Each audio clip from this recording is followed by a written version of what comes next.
My name is Jill Simons, and I'm Dean of University College, the college that houses the First Year Experience. The First Year Experience at ASU, or more commonly known as Making Connections Across Campus, is a 3-credit course for incoming first-year students. The course is designed for our first-year students to transition into college-level learners. It is a key course designed to introduce students to critical academic skills and to our campus resources. There are over 80 sections of Making Connections Across Campus. These courses are linked to other general education courses. These courses are housed in the academic discipline. This allows our first-year student to meet peers in their academic discipline early on, and it also helps them to be introduced to the discipline that they're interested within their first semester. There's a lot of buzz going on in the first year experience this fall. In some ways, we're making history. Our first year students will be the first to be required to bring an Apple iPad to the classroom with them. We believe this will increase the engagement for our students in the classroom and also help them stay organized outside the classroom. And in many ways, they'll be able to download digital text and keep in their iLibrary and keep them organized. But another piece I want to bring up is our Common Reader program. This will be the first fall that we're introducing a Common Reader to the first year class.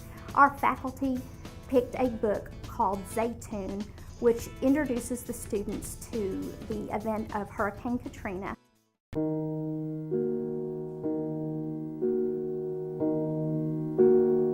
The Zaytoons have been running this painting and contracting business in New Orleans for many years, and when Katrina was bearing down, Zaytoon thought, well, he had never left in advance of any storm, and he thought, I'm going to stay, protect my home, protect my business, protect all my clients' homes, and make sure I'm there in case something happens. And he was going to help provide assistance wherever he could to his neighbors and animals, anybody who had left was still in the city.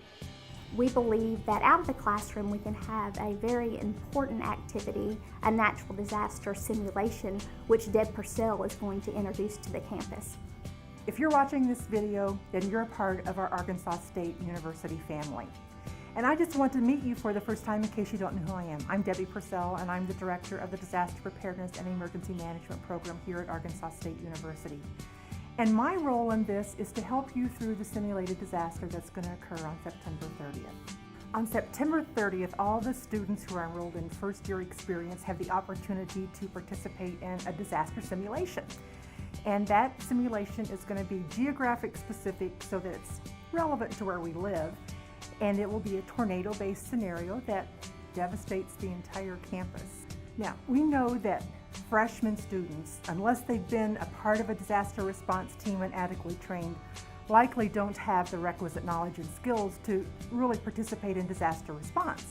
But faculty and community experts alike who are subject matter experts in this field are going to come alongside students on this day and demonstrate their roles for them and let them try out this role that they might have in the future. Well, the day is going to begin with every student first going to Centennial Hall in the Student Union and going to the staging area and getting their credentials, which may be a badge or some sort of bracelet that says they're authorized to be on the disaster field.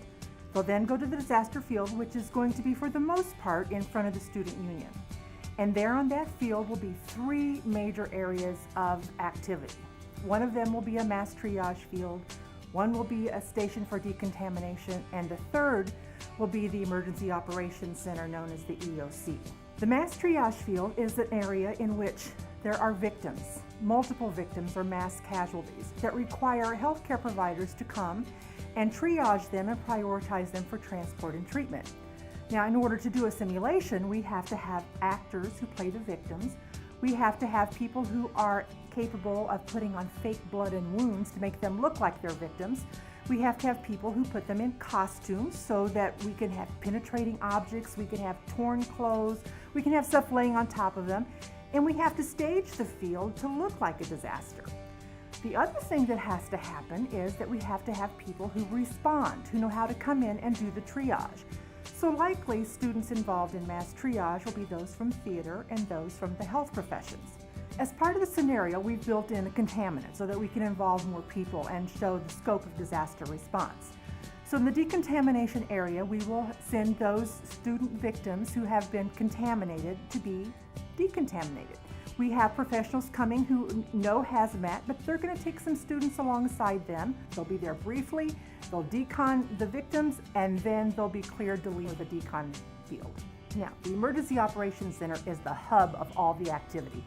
This is where the disaster is managed, and it includes a host of multidisciplinary professionals. So we'll have an incident commander, there will be a public information officer, a liaison officer who works with all the outside agencies in a disaster. There will be a safety officer that determines, is it safe to be on the field? Is it safe to enter this building? Do we have a contaminant? There will be a planning chief who is planning how this response is supposed to be going. There will be an operations chief who says, I'm in charge of the boots on the ground. You're going to go here, this is what you're going to do.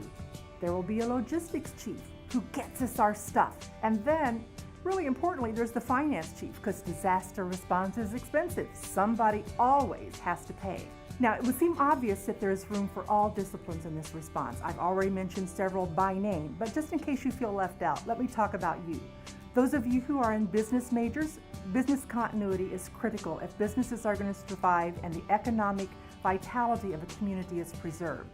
Those who are in journalism, they're the ones that report the disaster. There are those who actually capture disasters related to art. You would be amazed at the amount of art that's out there related to disasters. And literature. Those of you in the sciences, we're going to send that contaminant to you. You're going to go back to your lab. You're going to look under the microscope. You're going to do a culture.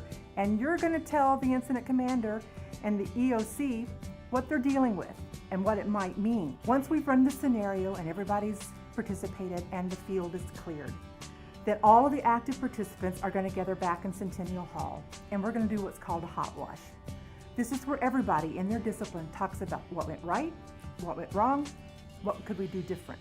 So one of the products of this exercise will be that you as students who are just beginning your academic career will have a chance to validate the choice of your major. Validate that you love what you've chosen to be doing for your life. You'll also have had the chance from the very first to understand what it means to be part of a multidisciplinary team, a multidisciplinary world.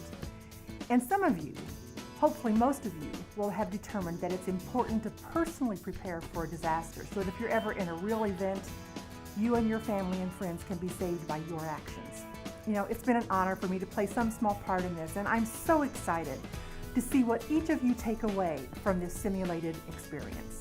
We're excited what Deb Purcell and the Disaster Preparedness event will bring to our fall semester, and we're very excited to have you. Welcome, class of 2017.